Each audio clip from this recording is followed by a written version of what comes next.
1 और पार्ट 2 में आप लोग को बताए थे कि क्या होती है प्राकृतिक संख्या, क्या होती है पूर्ण संख्या, क्या होती है और पूर्णांक संख्या क्या होती है। तो दो पार्ट में आपको सब बताया था। हाँ, इकाई का अंक कैसे निकाला जाता है।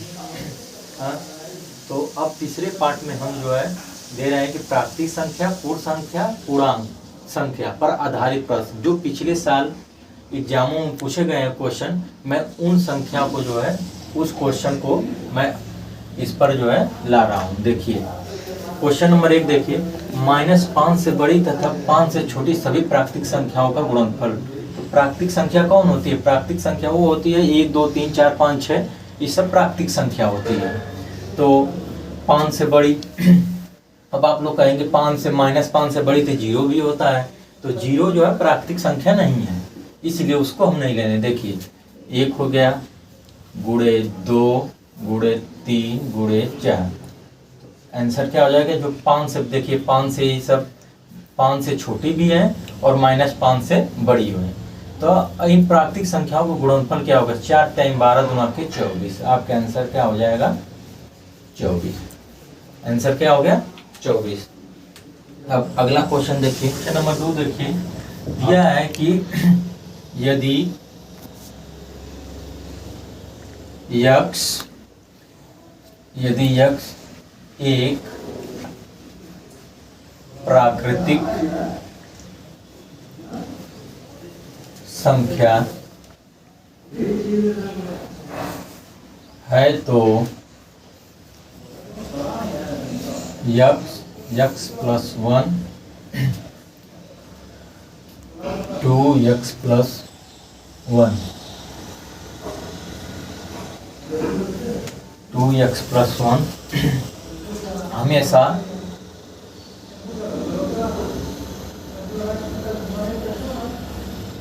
किससे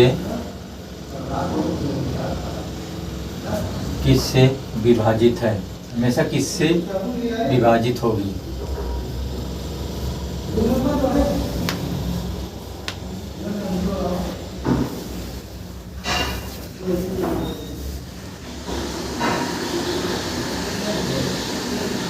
ये पूछा गया था आरआरबी 2004। दे रहा है कि यदि यक्स एक प्राकृतिक संख्या है तो यक्स प्लस 1 2x प्लस 1 हमेशा किससे विभाजित होगा। तो अब यहाँ पर हल करेंगे इसको। यक्स, जहाँ यक्स एक प्राकृतिक संख्या है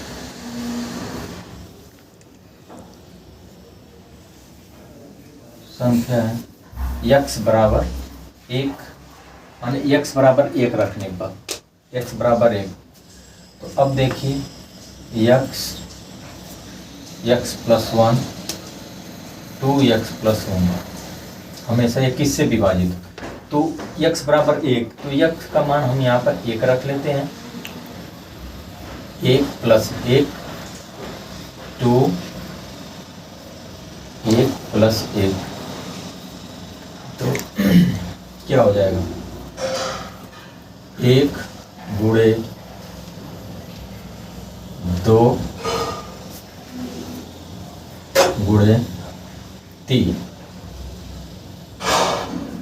बराबर 6। आंसर क्या आ गया? 6। यदि यक्स एक प्राकृतिक संख्या है तो यक्स प्लस 1 2x प्लस 1 हमेशा किससे विभाजित होगी? तो जहाँ यक्स एक प्राकृतिक संख्या तो यक्स बराबर 1 मान लेंगे, तो इसकी वैल्यू पुट कर लेंगे, तो यक्स जो है हमेशा जो है 6 से विभाजित होगी। ये आरआरबी 2004 में क्वेश्चन पूछा गया था। नेक्स्ट क्वेश्चन देखिए, क्वेश्चन नंबर 3।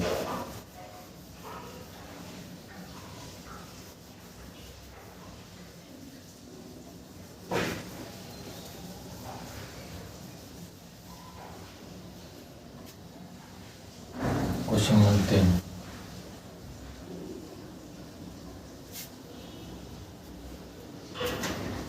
-100 प्लस 100 में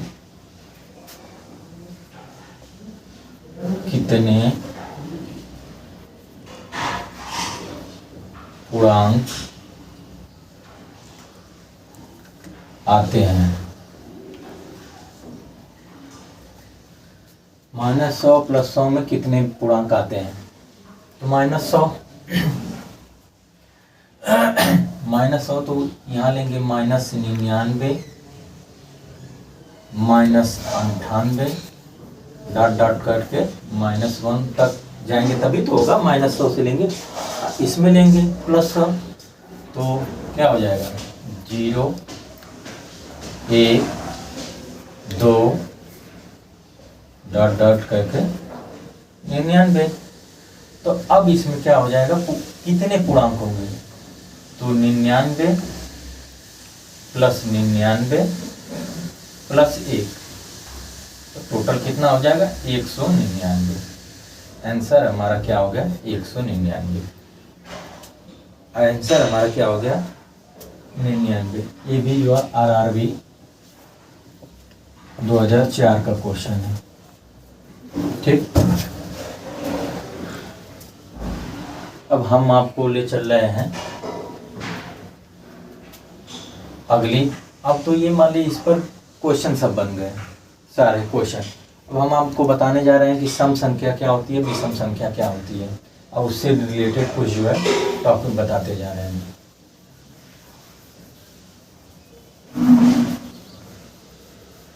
आप लोग तो जानते होंगे कि सम किसे कहा जाता है, विषम किसे कहा जाता है। तो सम संख्या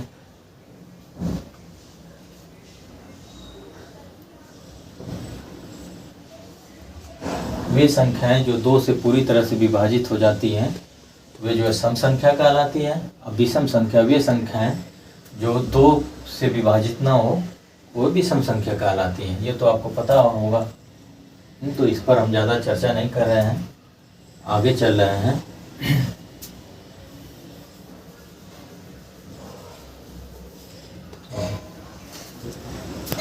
अब देखिए, अब क्वेश्चन सम और विषम पर कैसे क्वेश्चन बनते हैं देख लीजिए।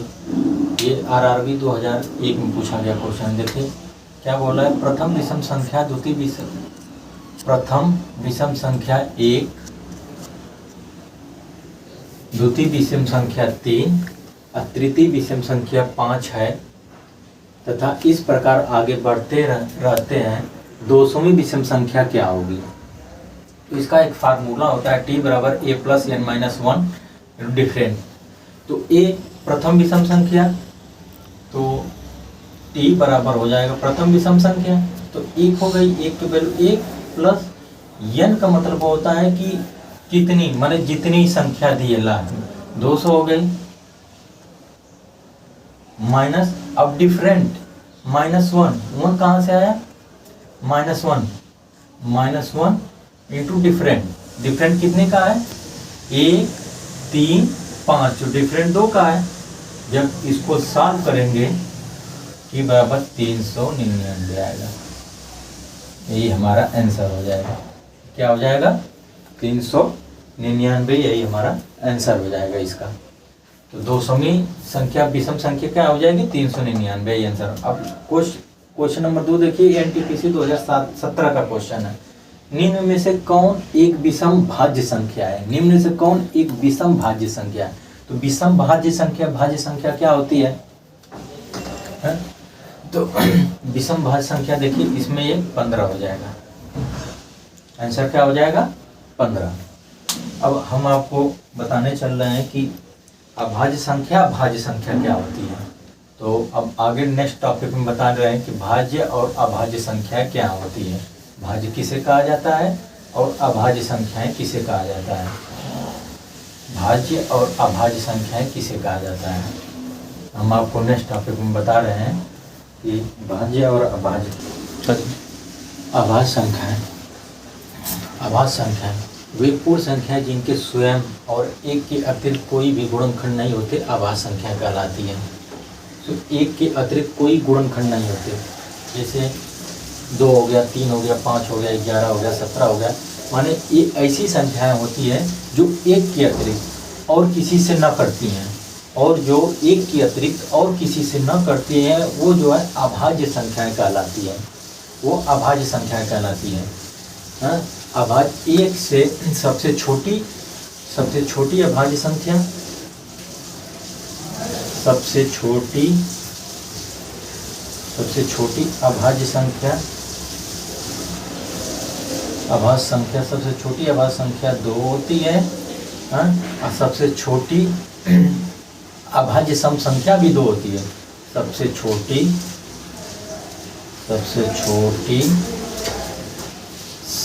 छोटी सम अभाज्य संख्या भी 2 ही होती है, 2 होती है। सबसे छोटी अभाज्य संख्या, कोई पूछे आपसे कि सबसे छोटी अभाज्य संख्या तो 2, और सबसे छोटी सम अभाज्य संख्या तो वो भी 2 होती है। अब क्वेश्चन पूछता है 1 से 100 तक कितनी अभाज्य संख्या है। अधिकतर क्वेश्चन एग्जाम में पूछ लेता है कि 1 से 100 के बीच कितनी अभाज्य संख्या है। तो 1 से 100 के बीच गिन लीजिए, 1 से 100 के बीच कितनी अभाज्य संख्या है। 1 2 3 4 5 6 7 8 9 10 11 12 13 14 15 16 17 18 19 20 21 22 23 24 25। 1 से 100 के बीच जो है 25 अभाज्य संख्याएं होती हैं, ठीक। और 1 से 50 के बीच, 1 से 50 के बीच 15 अभाज्य संख्याएं होती हैं, 15 अभाज्य संख्याएं होती है। 1 से 100 के बीच कितनी अभाज्य संख्या होती है। 25, 2 ये नंबर है, देख लीजिए ये होती है। 1 से 50 के बीच 15 अभाज्य संख्याएं होती है। अब क्वेश्चन पूछ देता है कि 3 अंकों की सबसे छोटी अभाज्य संख्या कौन होती है। 3 अंकों की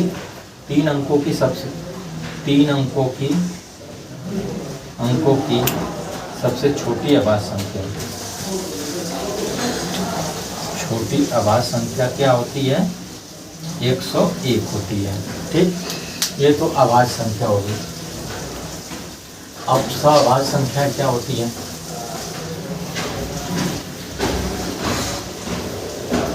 सअभाज्य संख्या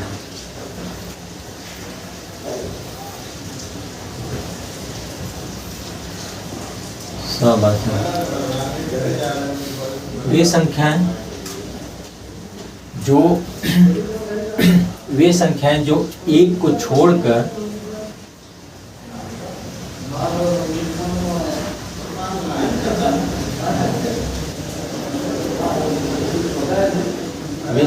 जो एक को छोड़कर मतलब एक के अलावा और उनका जो है और कोई उभयनिष्ठ गुणनखंड न होता हो, उसे सअभाज्य संख्याएं कहती है।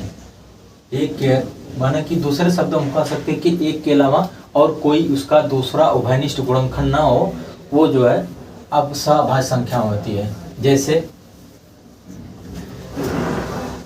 4 5 3 7 9 5 3 5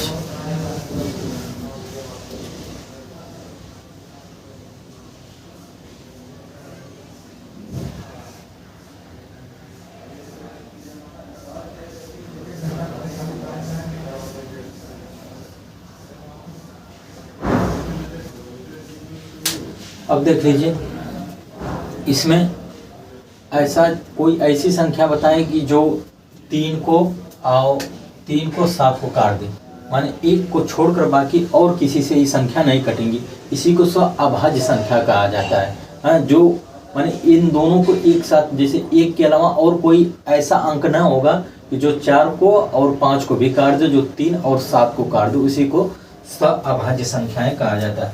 अब इस पर जो है हम आपको कुछ महत्वपूर्ण क्वेश्चन कराने जा रहे हैं। सअभाज्य संख्या भाज्य संख्याओं को कुछ महत्वपूर्ण क्वेश्चन कराने जा रहे हैं। क्वेश्चन नंबर 1 पॉज कर दें।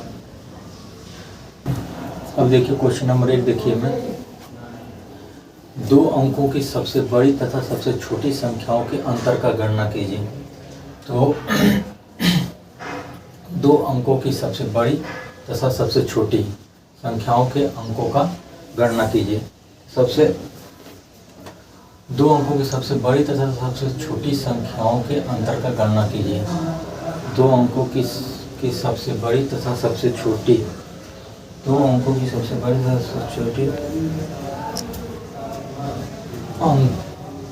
दो अंकों की सबसे बड़ी तथा सबसे छोटी संख्याओं, सबसे छोटी अभाज्य, सबसे छोटी अभाज्य संख्याओं, सबसे छोटी अभाज्य संख्याओं के अंतर का गणना कीजिए। ठीक, अब से ये क्वेश्चन हो गया, अभाज्य भूल गया था। दो अंकों की सबसे बड़ी तथा सबसे छोटी अभाज्य संख्याओं के अंतर की गणना कीजिए। तो दो अंकों की सबसे बड़ी अभाज्य संख्या क्या होती है? दो अंकों की सबसे बड़ी अभाज्य संख्या 97 होती है। और अंतर का मतलब माइनस। और दो अंकों की सबसे छोटी 11 होती है। क्या वजह? 97 होता है, दो अंकों की सबसे छोटी। तो यहाँ पर आ जाएगा आंसर आपका 86। आंसर क्या आ जाएगा? 86। अब दे रहा है कि क्वेश्चन नंबर 2, ये समझ में आया ना? दो अंकों की सबसे बड़ी तथा सबसे छोटी संख्याओं की, सबसे छोटी अभाज्य संख्याओं के अंतर की गणना कीजिए। अभाज्य संख्या, ये अभाज्य है, असंख्याओं के अंतर की गणना कीजिए। सबसे बड़ी अभाज्य संख्या 97 होती है और सबसे छोटी अभाज्य संख्या दो अंकों की 11 होती है। दोनों का अंतर 86 हो जाएगा। अब नेक्स्ट क्वेश्चन ये एनटीपी से 2016 का क्वेश्चन है। अब दूसरा क्वेश्चन आ रहा है कि 100 और 120 के बीच सभी अभाज्य संख्याओं का योग क्या होगा। तो 100 और 120 के बीच सभी अभाज्य संख्याओं का योग क्या होगा? तो 100 और 120 के बीच सभी अभाज्य संख्या, तो एक संख्या हो गई 101 और हो जाएगी 103 संख्याओं का योग। 101 प्लस 103 प्लस 107 प्लस 109, तो प्लस 113 बराबर 533। अब आंसर क्या हो गया? 533। 100 और 120 के बीच सभी अभाज्य संख्याओं का योग क्या हो गया? तो 100 और 120 के बीच सभी अभाज्य संख्या, देखिए 100 से बड़ी कितने? 101 हो गया अभाज्य संख्या, 103 हो गई, 107 हो गई, 109, 113। ये अब टोटल क्या हो गया? 533। 100 और 120 के बीच सभी अभाज्य संख्याओं का योग क्या हो गया? 533। अब दे रहा है कि धन पूर्णांकों 60 और 100 के बीच कितनी अभाज्य संख्याएं होती है? 60 और 100 के बीच कितनी अभाज्य संख्याएं होती है? तो देख लीजिए, एक होगा 61 होगा, एक 67 होगा, एक 71 होगा, एक 73 होगा, एक 79 होगा, और एक 83 होगा, और एक 89 होगा, और एक 97 होगा। तो कितनी अभाज्य संख्या है? 1 2 3 4 5 6 7 8। तो आंसर क्या आ जाएगा? 8। आंसर 8 हो जाएगा। अब हम आपको नेक्स्ट टॉपिक में परमेय संख्या क्या होती है, परमेय संख्या क्या होती है वो बताऊंगा। और एक दिन जो है परमेय संख्या क्या होती है, कल जो टॉपिक नंबर सिस्टम खत्म करूंगा। और एक दिन पूरा कलेक्शन नंबर सिस्टम के जितने एग्जाम सब क्वेश्चन पूछे गए हैं सबको एक साथ जो है पूरा कराने वाला हूँ आपको नेक्स्ट वीडियो में। चलिए, धन्यवाद।